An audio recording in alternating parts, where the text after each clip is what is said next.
So yeah, in I guess preparation in honor of this, I guess double review.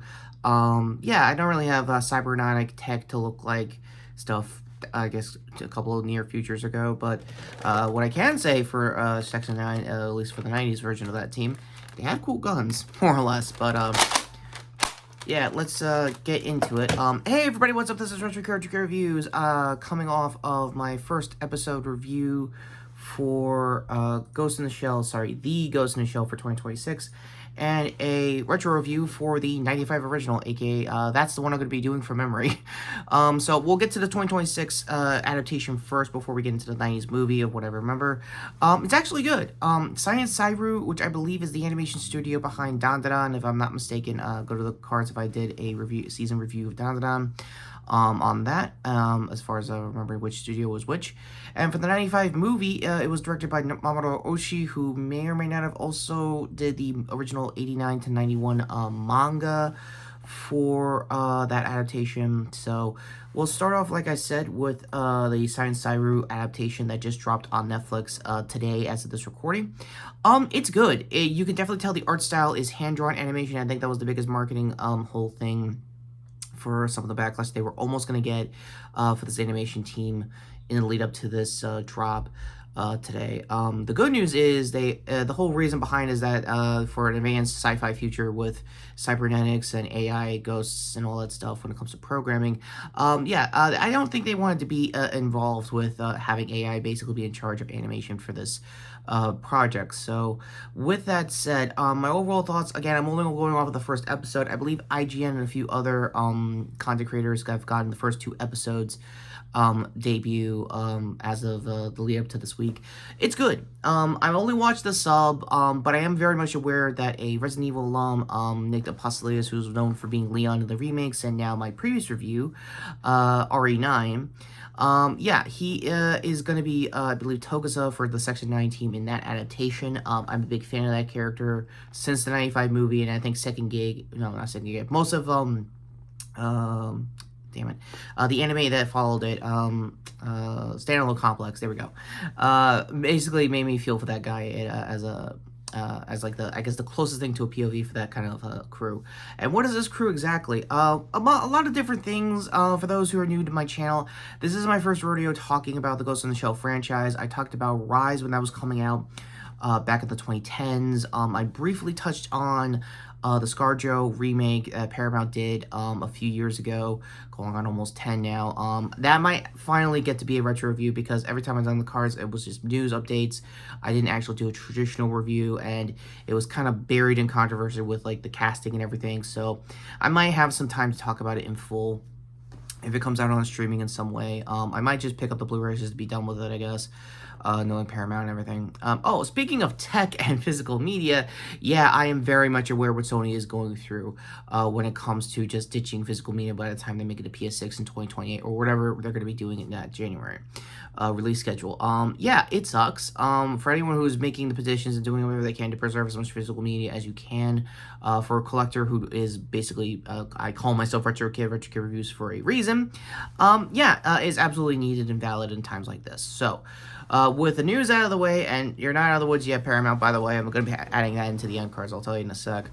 My overall thoughts with the '95 movie, it's iconic for a reason. You could definitely tell the differences between the manga and this movie in '95's case. I forgot the exact dub team. I know they did a rebuild, not really a rebuild, but like a refiltering of a 2.1 back in the 2000s. I'm not a big fan of it, and neither was, I believe, Manga Entertainment. That was the dub studio back then for the original print of the movie. I don't have any box office of how it did well in Japan back in the day, other than it was a reported budget of 20 mil US, 600 million in yen, and I believe I might have missed. I can't do a commas check on yen, but I'm looking at either a budget between 330 to 600 yen. That might be low depending on the metrics. So my bad advance on that. Bad math aside, I actually love the original 95 movie. It came out in 96, I think, for the dub in the US, so that's probably why it's getting the 30th anniversary here, at least my state, at least my country-wise. So, my overall thoughts on the actual movie itself, it's good.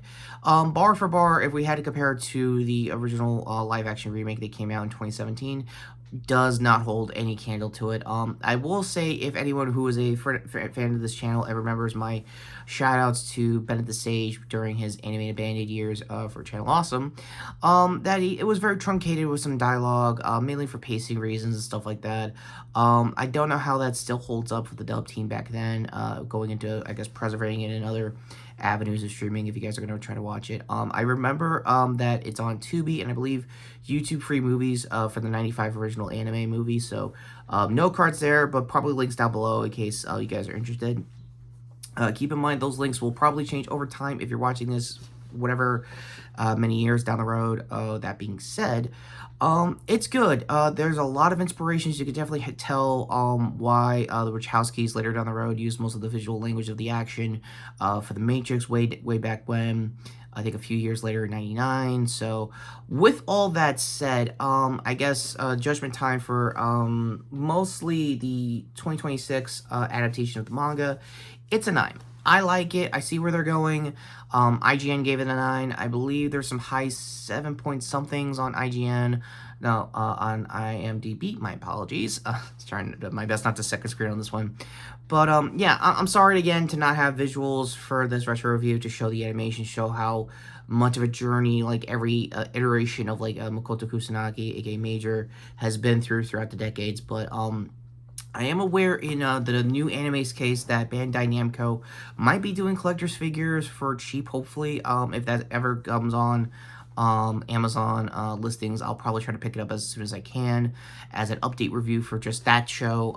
Don't know if they're going to do any collector's restorations of like any toys they had or figures they had for the 95 movie, or any collector's edition versions of that over the years of other third-party companies.